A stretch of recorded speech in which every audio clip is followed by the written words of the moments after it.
Now let's go through each of the three main limiting factors one by one.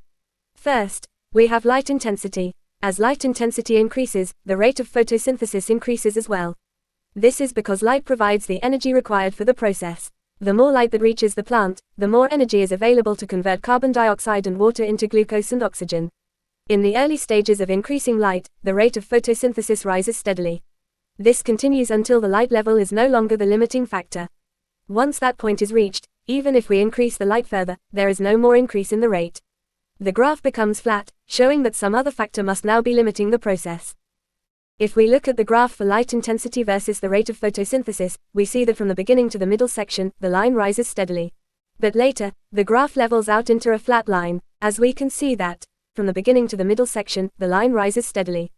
This shows that light is the limiting factor during that stage. But later, the graph levels out into a flat line. That tells us that light is no longer limiting, and either temperature or carbon dioxide concentration has taken over as the limiting factor. In the early rising part of the graph, there is a clear linear relationship. That simply means that as light increases, the rate increases in a straight line pattern, which makes it easy to spot when light is the limiting factor.